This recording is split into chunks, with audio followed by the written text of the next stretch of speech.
আপনারা দেখছেন বাংলা চ্যানেল কোটি প্রাণ একসাথে।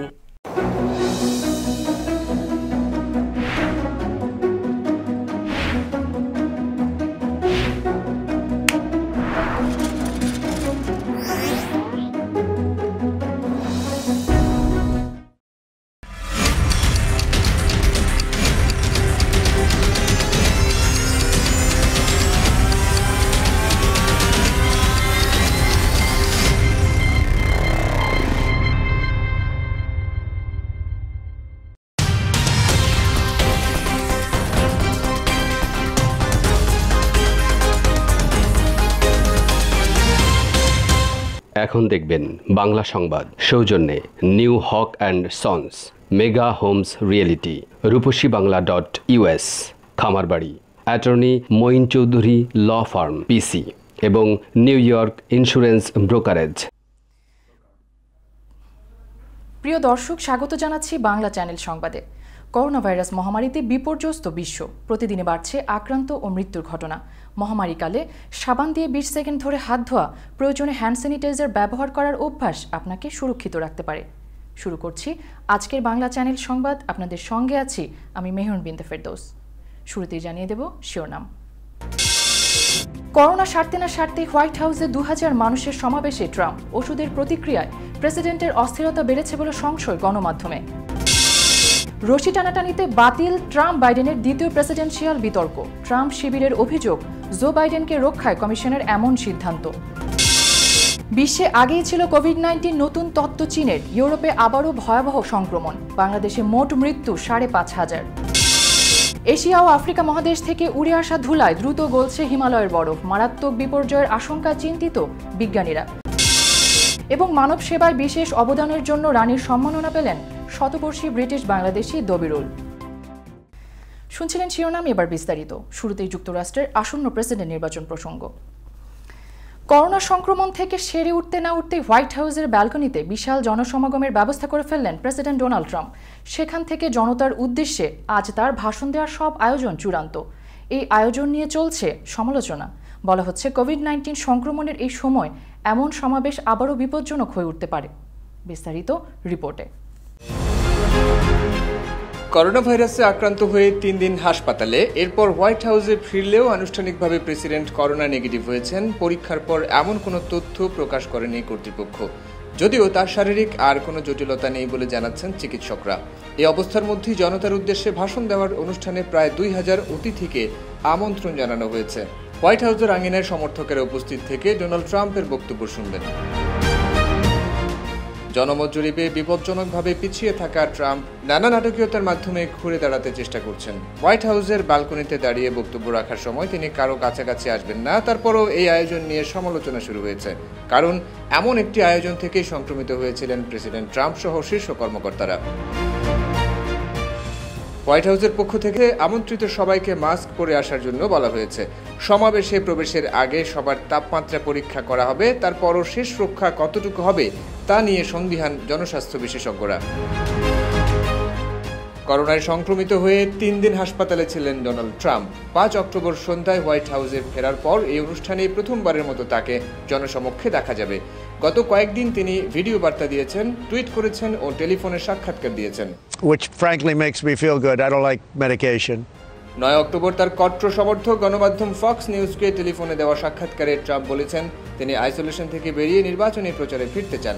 যদিও তার শারীরিক অবস্থা সম্পর্কে বিস্তারিত কিছু বলেননি, শুধু বলেছেন তিনি ভালো হয়ে গেছেন, নিজেকে খুব শক্তিশালী মনে করছেন। তিনি বলেন তার করোনা টেস্ট আবারও করা হয়েছে, টেস্টের ফলাফলের জন্য অপেক্ষা করছেন তিনি।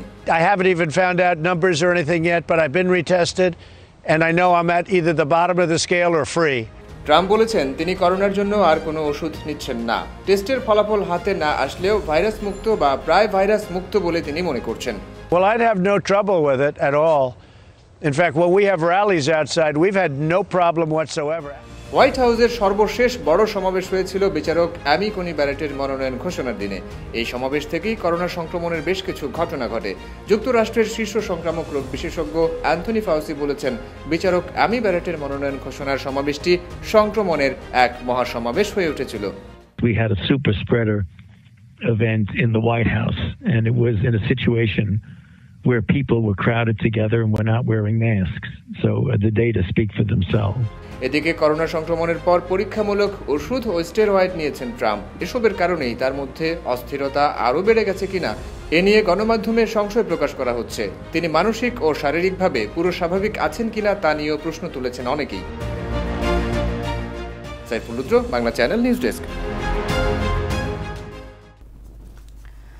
হোয়াইট হাউসের রোজ গার্ডেনে গত মাসে সুপ্রিম কোর্টের বিচারপতি মনোনয়ন নিয়ে এক অনুষ্ঠানের আয়োজন করেছিলেন ডোনাল্ড ট্রাম্প। ওই অনুষ্ঠানটি থেকে কোভিড-19 ব্যাপকভাবে ছড়িয়েছে বলে মনে করা হচ্ছে। যুক্তরাষ্ট্রের শীর্ষ সংক্রামক রোগ বিশেষজ্ঞ অ্যান্থনি ফাউজি হোয়াইট হাউসের এই জমায়েতের সমালোচনা করেছেন। তিনি বলেছেন, প্রেসিডেন্টের বিচারক মনোনয়নের ওই অনুষ্ঠানটি ছিল ব্যাপকভাবে করোনা ভাইরাস ছড়ানোর অনুষ্ঠান। 1 ডজনের বেশি হোয়াইট হাউসের কর্মকর্তা ও তাদের সংস্পর্শে আসা ব্যক্তি এতে সংক্রমিত হয়েছেন। কোভিড-19 মহামারীর কারণে এখনও ওয়াশিংটনে বড় আকারের জমায়েত বন্ধ রয়েছে, তবে হোয়াইট হাউস এর ব্যতিক্রম। যুক্তরাষ্ট্রের প্রেসিডেন্ট প্রার্থীদের দ্বিতীয় সরাসরি বিতর্ক বাতিল হয়ে গেছে। প্রেসিডেন্ট ডোনাল্ড ট্রাম্প ভার্চুয়াল বিতর্কে যোগ দিতে রাজি না হওয়ার কারণেই ডিবেটস কমিশন 15 অক্টোবর অনুষ্ঠেয় বিতর্কটি বাতিল ঘোষণা করেছে। যুক্তরাষ্ট্রের গণতান্ত্রিক ইতিহাসে বিতর্ক বাতিলের এমন ঘটনা খুব কমই আছে। আরও দেখুন রিপোর্টে। আগামী 15 অক্টোবর অনুষ্ঠিত হওয়ার কথা ছিল যুক্তরাষ্ট্রের প্রেসিডেন্ট প্রার্থীদের দ্বিতীয় বিতর্ক অনুষ্ঠান। মাঝখানে হঠাৎ প্রেসিডেন্ট ডোনাল্ড ট্রাম্প করোনা ভাইরাসে আক্রান্ত হওয়ায় সংক্রমণের ঝুঁকি এড়াতে বিতর্কটি সরাসরি না করে ভার্চুয়াল করার সিদ্ধান্ত নেয় স্বাধীন কমিশন, কিন্তু সরাসরি সেই প্রস্তাব প্রত্যাখ্যান করেন Trump. No, I'm not going to waste my time on a virtual debate. That's not what debating's all about. You sit behind a computer and do a debate. It's ridiculous.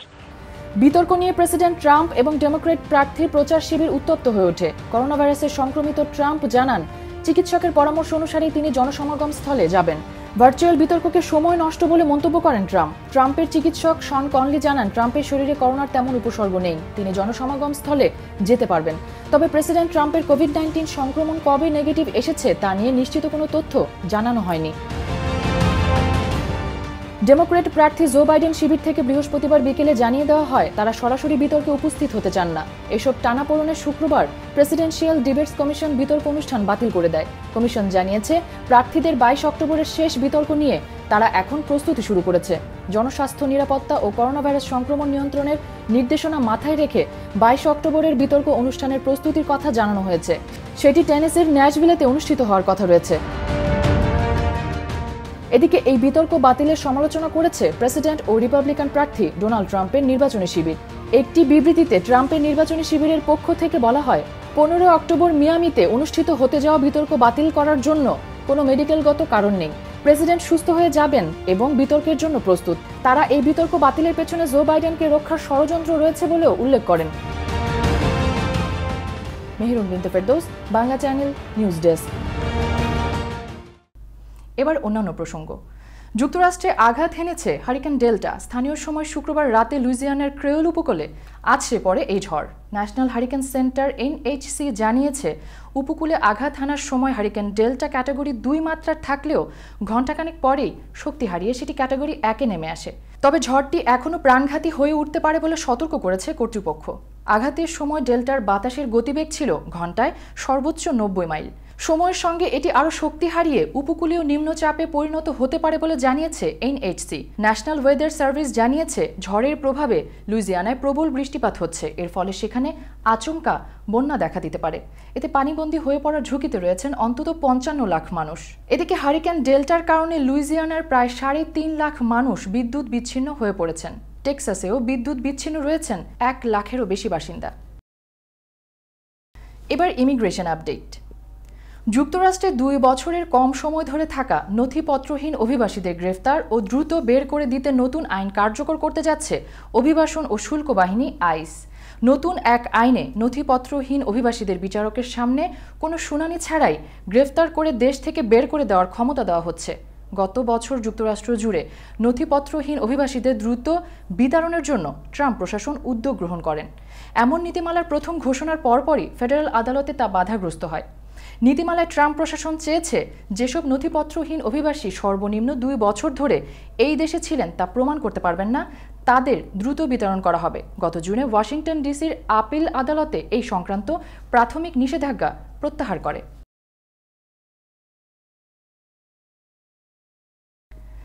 এবার corona virus update. কোনো অবস্থাতেই কোভিড-19-এর দায় নিজেদের কাঁধে নিতে চাইছেন না চীন। গেল বছরের ডিসেম্বরে গোপন ভাইরোলজি ল্যাবের আশেপাশে করোনা ছড়িয়ে উহানের লঙ্কাকাণ্ড, লকডাউন, অস্থায়ী হাসপাতালের কথা ভোলেননি কেউই।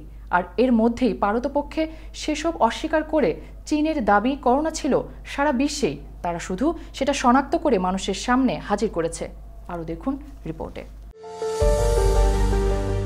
মহামারী নভেল করোনা ভাইরাসের উৎপত্তি কোথায় হয়েছিল তার অকাট্য প্রমাণ কারো কাছে নেই। তবে চীনের জীবাণু অস্ত্র তৈরির গোপন ল্যাবের পাশের এলাকা থেকে ছড়িয়ে যে তা প্রথমে উহানের মানুষের উপরেই হামলে পড়েছে এ কথা জানে বিশ্বের সবাই। চীনা বিশেষজ্ঞদের অনেকেই মেনে নিয়েছেন সে কথা। বিশ্বের বাঘা বিজ্ঞানীরাও সন্দেহের তীর ছুঁড়েছেন চীনের দিকেই। আর প্রেসিডেন্ট ট্রাম্প তো সরাসরি একে চীনা ভাইরাস আখ্যা দিয়ে নামও রেখেছেন কুং ফ্লু হিসেবে। তবে এতদিনে নতুন তত্ত্ব নিয়ে হাজির হয়েছে চীন। বিতর্কের মাঝেই এবার নয়া দাবি করল বেইজিং। শুক্রবার চীন দাবি করে গত বছর বিশ্বের বিভিন্ন অঞ্চলে করোনা ভাইরাস ছড়িয়ে পড়েছিল, তবে একমাত্র তারাই প্রথম এই ব্যাপারে রিপোর্ট তৈরি করে এবং পদক্ষেপ নেয়। বিশ্ব স্বাস্থ্য সংস্থাকে দেয়া একটি বিবৃতিতে চীন দাবি করেছে গত বছর পৃথিবীর বিভিন্ন প্রান্তে ছড়িয়ে পড়া ভাইরাসটি সবার আগে চীন আবিষ্কার করেছে। দেশটির দাবি কোনোভাবেই করোনা ভাইরাস চীন থেকে উৎপত্তি হয়নি এবং উহান থেকে এই প্রাণঘাতী ভাইরাসটি বিশ্বব্যাপী ছড়ায়নি। চীনের পররাষ্ট্র মন্ত্রণালয়ের মুখপাত্র হুয়া চুনইং বলেন, চীনই প্রথম এই ভাইরাসটির সংক্রমণের খবর জানিয়েছে, ভাইরাসটিকে চিহ্নিত করেছে, ভাইরাসের জিনোম সিকোয়েন্স গোটা পৃথিবীকে জানিয়েছে। অথচ এই কাজের জন্য বাহবা না দিয়ে অনেকে উল্টো সমালোচনা করছে।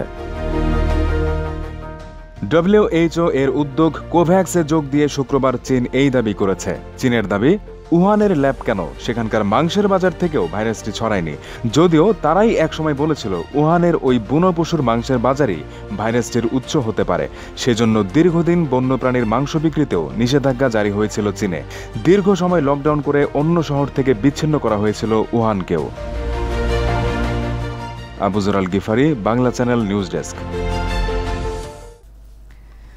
ফ্লুবাহিত রোগের মৌসুম ফেরার বেশ আগেই ইউরোপে করোনা ভাইরাস সংক্রমণের দ্বিতীয় ঢেউ আছড়ে পড়েছে।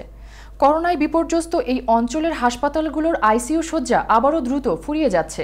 বন্ধ করে দেওয়া হচ্ছে বার ও রেস্টুরেন্ট। করোনা ভাইরাসের বিস্তার ব্যাপক বৃদ্ধি পাওয়ায় মাদ্রিদে আবারও জরুরি অবস্থা জারি করতে বাধ্য হয়েছে স্পেনের সরকার। করোনার নতুন হটস্পট শনাক্তের কাজে সহায়তা করতে সৈন্য মোতায়েন পরিকল্পনা করছে জার্মানি। বাড়ির বাইরে মাস্ক পরা বাধ্যতামূলক করেছে ইতালি।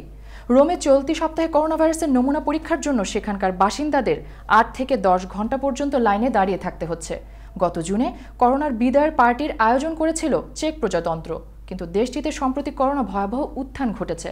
বিশ্ব স্বাস্থ্য সংস্থার ইউরোপীয় অঞ্চলের নির্বাহী পরিচালক রব বাটলার বলেছেন, আমরা গত 24 ঘন্টায় ইউরোপে রেকর্ড 98,000 করোনা সংক্রমণ দেখেছি। এটা নতুন আঞ্চলিক রেকর্ড, যা খুবই আতঙ্কজনক।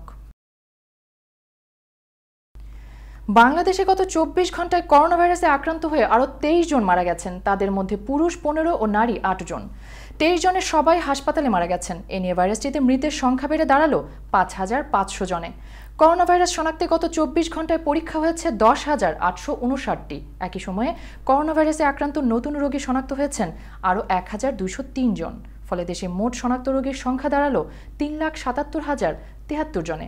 শনিবার স্বাস্থ্য অধিদপ্তরের করোনা ভাইরাস বিষয়ক এক সংবাদ বিজ্ঞপ্তিতে এই তথ্য জানানো হয়। বিজ্ঞপ্তিতে বলা হয়, গত 24 ঘন্টায় সুস্থ হয়েছেন আরও 1,453 জন।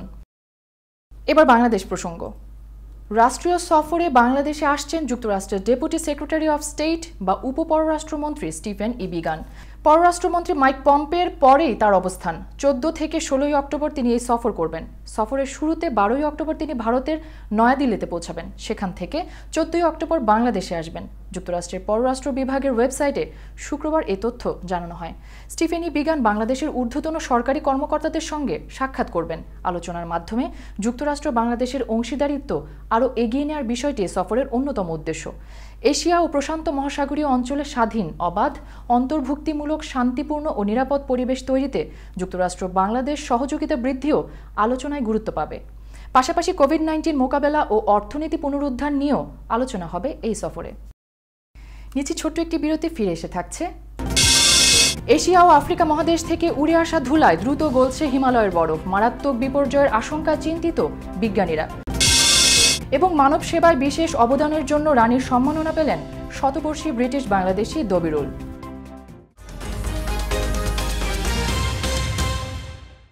দেশে টাকা পাঠানো জরুরি, ব্যাংক বন্ধ, আর নয় অপেক্ষা। 24 ঘন্টা মানি ট্রান্সফার সেবা নিয়ে এলো সেন্ডওয়েভ। আকর্ষণীয় এক্সচেঞ্জ রেটে কোনো ফি ছাড়াই ঘরে বসে যে কোনো সময় নিরাপদে আমেরিকা, ইউকে ও ইউরোপ থেকে টাকা পাঠান বাংলাদেশে। সেন্ডওয়েভ মুহূর্তেই পৌঁছে দেবে আপনার প্রিয়জনের বিকাশ অ্যাকাউন্টে। ডাউনলোড করুন সেন্ডওয়েভ অ্যাপ আর লগ অন করে প্রিয়জনের কাছে নির্ঝঞ্ঝাট টাকা পাঠান যখন প্রয়োজন তখন। সেন্ডওয়েভ, সেন্ড মানি উইথ লাভ।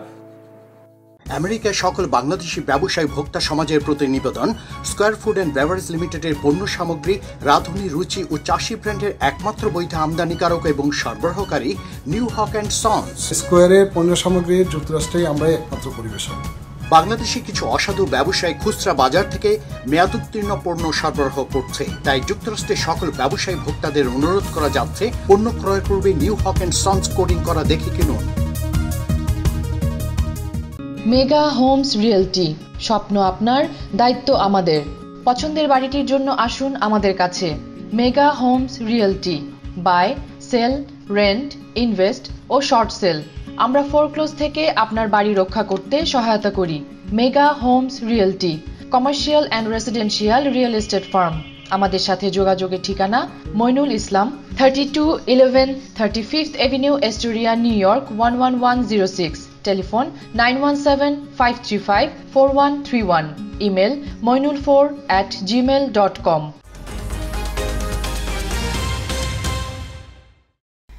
আবারও স্বাগত বাংলা চ্যানেল সংবাদে। এবার আন্তর্জাতিক প্রসঙ্গ।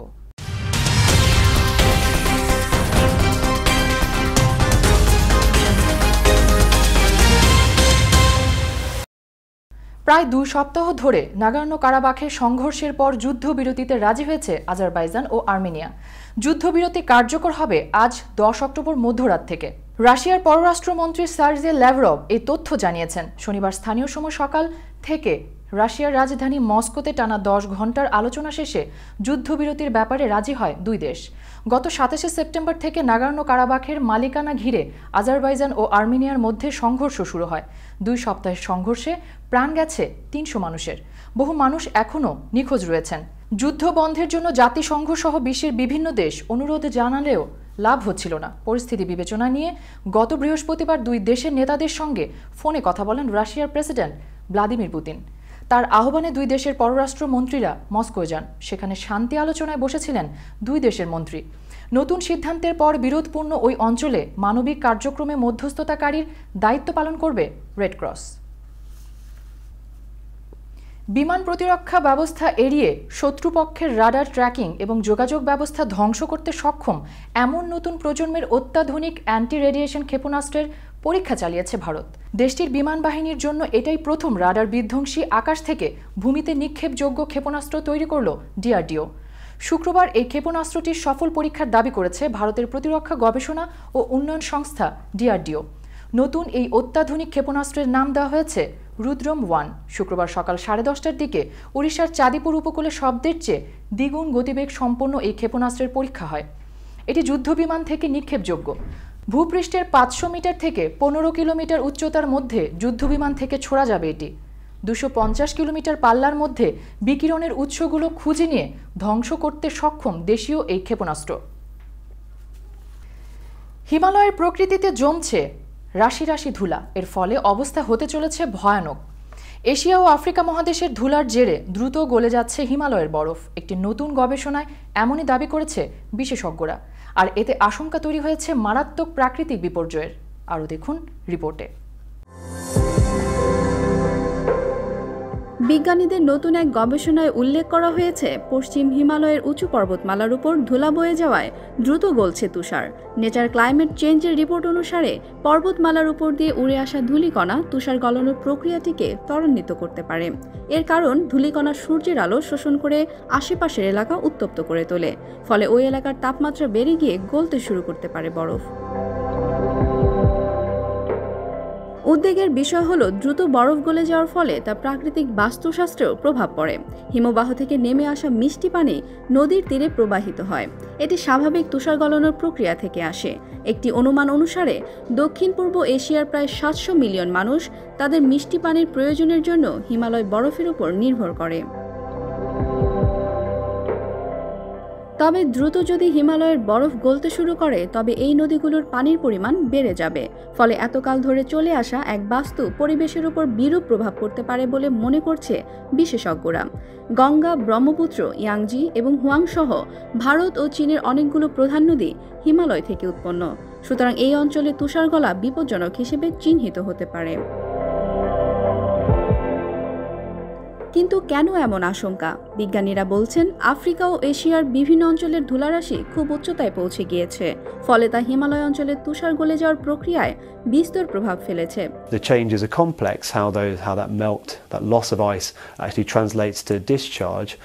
We do expect sort of freshwater challenges for those hundreds of millions of people. তমা Chowdhury, Bangla channel, news desk. এবার নিউ ইয়র্ক কমিউনিটি সংবাদ।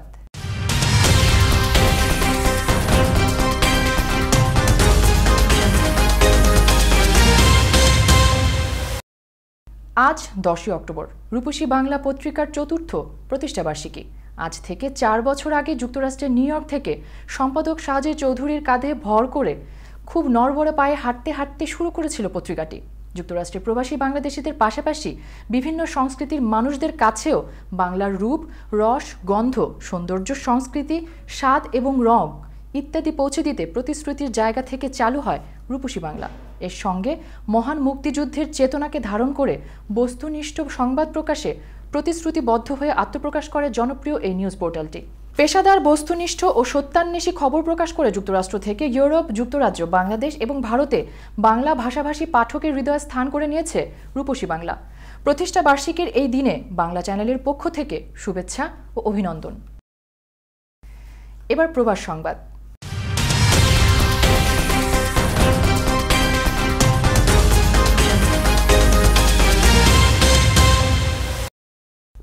ব্রিটেনের রানীর কাছ থেকে বিশেষ সম্মাননা পেয়েছেন শতবর্ষী ব্রিটিশ বাংলাদেশি দবিরুল ইসলাম চৌধুরী।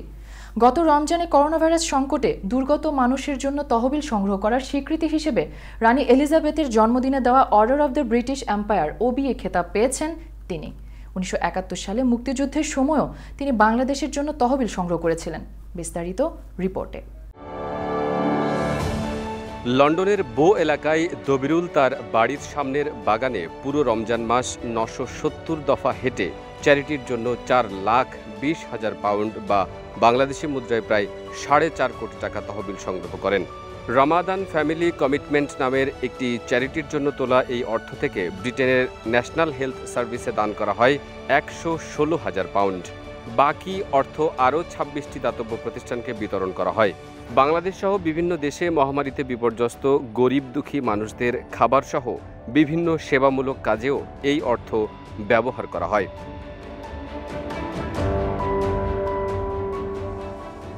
শতবর্ষী বাংলাদেশি দবিরুল গণমাধ্যমকে বলেছেন, ব্রিটেনের আরেক শতবর্ষী ব্রিটিশ সেনা টম মুরের নিজের বাড়ির আঙিনায় হেঁটে NHS অর্থাৎ ব্রিটেনের ন্যাশনাল হেলথ সার্ভিসের জন্য 33 মিলিয়ন পাউন্ড সংগ্রহের খবর দেখে অনুপ্রাণিত হন। এরপর তিনি তার লন্ডনের ফ্ল্যাটের সামনের আঙিনায় হেঁটে মাত্র 1000 পাউন্ড তহবিল সংগ্রহের লক্ষ্য নির্ধারণ করেছিলেন। তবে ব্যাপক সাড়া পড়ায় তা লক্ষ্যকে ছাড়িয়ে যায়। ব্রিটিশ প্রধানমন্ত্রী বরিস জনসন ও বিরোধী দলের নেতা লেবার পার্টির কিয়ার স্টারমার দবিরুল ইসলামের তহবিল সংগ্রহের উদ্যোগের প্রশংসা করেন। I have been so inspired that 1,000 pound is not more. They were raising more and more for the cause of the Bairaj. Dabirul Islam Chowdhury বলেন, তিনি ব্রিটেনের বাঙালি সমাজ, বয়স্ক সমাজ এবং অভিবাসী সমাজের পক্ষ থেকে এই OBE পদক গ্রহণ করছেন। তিনি জানান, সপ্তাহ দুয়েক আগে রানীর দফতর থেকে OBE পদক প্রাপ্তির চিঠি পেয়ে তিনি বেশ অবাকই হয়েছিলেন। আমরা যখন কোনো একটা ভালো কাজ করি তখন বিশেষ কোনো প্রাপ্তির কথা মাথায় রাখি না, বলেন তিনি। তবুও এই স্বীকৃতির জন্য আমি খুবই আনন্দিত। এই পদক দবিরুলের জীবনের স্বাভাবিক কর্মকাণ্ডে বিশেষ কোনো পরিবর্তন আনবে না বলে তিনি মন্তব্য করেন। তবে তার কাজ যদি অন্য কাউকে উৎসাহিত করে তবেই তিনি খুশি হবেন বলে জানান। রানীর পদক পাওয়ার পর তিনি যেসব দাতব্য প্রতিষ্ঠানের সাথে সম্পর্কিত সেগুলোর প্রতি মানুষের সমর্থন আরও বাড়বে বলে আশা প্রকাশ করেন তিনি। Weather is so bad, that's better to me when the weather is very cold, then I fast then. Dabirul Islam Chowdhury তার জন্মস্থান সিলেটের দিরাইয়ের বাংলা ফিমেল অ্যাসোসিয়েশন নামে একটি চ্যারিটির সাথে যুক্ত। ধর্ম বর্ণ নির্বিশেষে দরিদ্র অসহায় এবং অনাথ নারী ও কিশোরীদের জন্য প্রতিষ্ঠানটি ভরণপোষণ ও শিক্ষার ব্যবস্থা করে। বর্তমানে এই প্রতিষ্ঠানে মোট ৩২০ জন মেয়ে রয়েছে। এদের উচ্চশিক্ষার দায়িত্ব ব্র্যাক বিশ্ববিদ্যালয় নিয়েছে বলে তিনি জানান। 1920 সালের 1 জানুয়ারি সুনামগঞ্জ জেলার দিরাই থানার কুলঞ্জ গ্রামে জন্ম নেওয়া দবিরুল ব্রিটেনে পাড়ি জমিয়েছিলেন 1957 সালে। লেখাপড়ার পর সেখানে চাকুরির পাশাপাশি কমিউনিটির কাজেও জড়িয়ে পড়েন তিনি। তার স্ত্রী খালেদা দবির চৌধুরী বাংলাদেশ আওয়ামী লীগের যুক্তরাজ্য শাখার একজন নেত্রী। বাঙালি কমিউনিটিতে সুপরিচিত পেনশনার দবিরুল ইসলাম চৌধুরীকে অনেকেই চেনেন কবি দবিরুল হিসেবে। কবিতাপ্রেমী দবিরুল এখনও কোনো সভা সমাবেশে গেলে স্বরচিত কবিতা পড়ে শোনান। শত শত কবিতা লিখেছেন তিনি। তার লেখা কবিতার বইও প্রকাশিত হয়েছে। CM Shafiq, Bangla channel, news desk. এবার খেলার সংবাদ।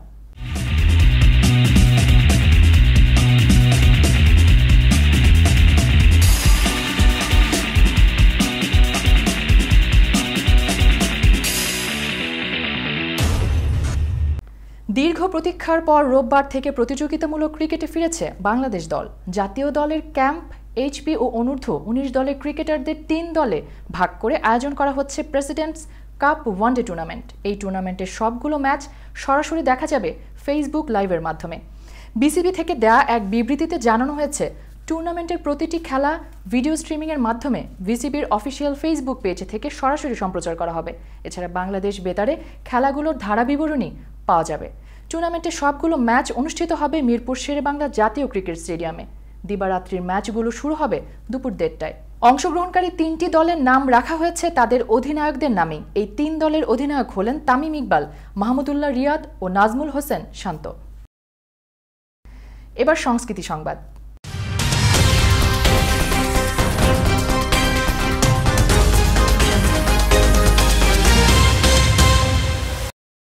করোনা ভাইরাসে আক্রান্ত ভারতের পশ্চিমবঙ্গের প্রখ্যাত অভিনেতা সৌমিত্র চট্টোপাধ্যায়ের অবস্থার আরও অবনতি হয়েছে।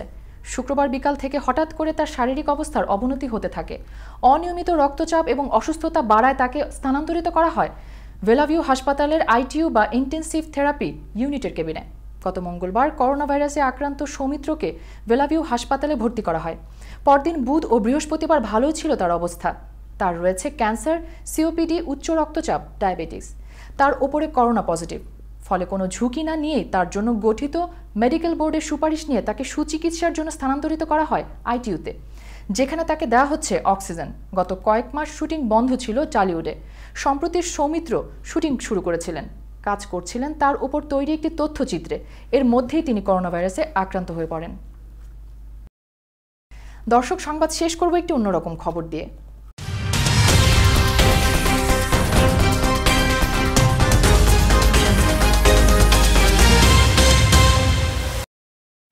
নতুন এক প্রজাতির মাকড়সার খোঁজ মিলেছে অস্ট্রেলিয়ায়। সেই মাকড়সার রয়েছে জলজলে নীল রঙের 8টি চোখ।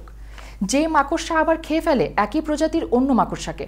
আরও দেখুন রিপোর্টে। অস্ট্রেলিয়ার নিউ সাউথ ওয়েলসের বাসিন্দা আরমান্দা ডি জর্জ বছর দেড়েক আগে বাড়ির পাশে তিনি দেখেছিলেন অদ্ভুত রকমের মাকড়সা। সম্প্রতি নিজের বাড়ির পেছনে সেই মাকড়সাকে আবার দেখেছেন তিনি। নিপুণভাবে ক্যামেরাবন্দিও করেছেন। তারপর মাকড়সাকে বোতলবন্দি করে বিশেষজ্ঞদের কাছে পাঠিয়েছেন প্রকৃতিপ্রেমী আরমান্দা। আরমান্দার ধরা মাকড়সার ছবি ফেসবুকে ছড়িয়ে পড়ে। জানা গেছে আরমান্দার বাড়িতে লুকিয়ে থাকা প্রাণীটি জাম্পিং মাকড়সা। আরমান্দা সেদিন বাড়িতে 2টি মাকড়সা দেখেছিলেন, কিন্তু দুটিকে একসঙ্গে রাখেননি, কারণ এই মাকড়সা একে অপরকে খেয়ে নেয়। সবথেকে অদ্ভুত হলো এই মাকড়সার চোখ। এদের নীল রঙের 8টি চোখ আছে। মেলবোর্নের মাকড়সা বিশেষজ্ঞ স্কুবার্টের নজরেও এসেছে ওই পোস্টটি। তিনি ওই মাকড়সাটিকে পরীক্ষার জন্য নিয়ে গেছেন। এই কাজে সাহায্য করতে পেরে বেজায় খুশি আরমান্দা। তিনি বলেছেন, আমি প্রকৃতি ভালোবাসি, কিন্তু ভাবিনি এভাবে গবেষণার কাজে সাহায্য করতে পারবো। Kanis Fatema Nipa, Bangla channel, news desk. এই ছিল বাংলা চ্যানেল সংবাদের শেষ করার আগে শিরোনামগুলো জানিয়ে দিচ্ছি আরও একবার। করোনা সারতে না সারতে হোয়াইট হাউসে 2000 মানুষের সমাবেশে ট্রাম্প। ওষুধের প্রতিক্রিয়ায় প্রেসিডেন্টের অস্থিরতা বেড়েছে বলে সংশয় গণমাধ্যমে। রশি টানাটানিতে বাতিল ট্রাম্প বাইডেনের দ্বিতীয় প্রেসিডেন্সিয়াল বিতর্ক। ট্রাম্প শিবিরের অভিযোগ, জো বাইডেনকে রক্ষায় কমিশনের এমন সিদ্ধান্ত। বিশ্বে আগেই ছিল কোভিড-19, নতুন তত্ত্ব চীনের। ইউরোপে আবারও ভয়াবহ সংক্রমণ। বাংলাদেশে মোট মৃত্যু 5,500। এশিয়া ও আফ্রিকা মহাদেশ থেকে উড়ে আসা ধুলায় দ্রুত গলছে হিমালয়ের বরফ। মারাত্মক বিপর্যয়ের আশঙ্কায় চিন্তিত বিজ্ঞানীরা। এবং মানব সেবায় বিশেষ অবদানের জন্য রানীর সম্মাননা পেলেন শতবর্ষী ব্রিটিশ বাংলাদেশি দবিরুল। নিয়মিত বাংলা চ্যানেল দেখতে চোখ রাখুন ফেসবুক, ইনস্টাগ্রাম, টুইটার ও ইউটিউব চ্যানেলে, অথবা লগ অন করুন www.banglachannel24.com। দর্শক, করোনা ভাইরাস মহামারীর সময়ে সুরক্ষিত থাকতে 20 সেকেন্ডে ধরে হাত ধোয়ার অভ্যাস চালু রাখুন। প্রয়োজনে হ্যান্ড স্যানিটাইজার ব্যবহার করুন। বাইরে গেলে অবশ্যই নিজের সুরক্ষায় মাস্ক ব্যবহার করুন। সুস্থ থাকুন, বাংলা চ্যানেলের সঙ্গেই থাকুন। এতক্ষণ দেখলেন বাংলা সংবাদ, সৌজন্যে New Haque and Sons, mega homes realty, রূপসীবাংলা.us, খামারবাড়ি, attorney Moin Chowdhury law firm PC এবং নিউ ইয়র্ক ইন্স্যুরেন্স ব্রোকারেজ। দেশ কিংবা বিদেশ, সারা বিশ্বের খবর জানতে চোখ রাখুন বাংলা চ্যানেলে। শুধু টিভি স্ক্রিনে নয়, চলার পথে সব খবর জানতে কম্পিউটার অথবা স্মার্ট ডিভাইসে লগ ইন করুন banglaChannel24.com। খবর, বিনোদন, খেলাধুলা, বিজ্ঞান, তথ্য প্রযুক্তি, সংস্কৃতি জগতের নানান অনুষ্ঠান, সংবাদ, টক শো সবই আপনার হাতের মুঠোয়। আপনার মোবাইল ফোনে ডাউনলোড করুন Bangla channel app. Bangla channel, কোটি প্রাণ একসাথে।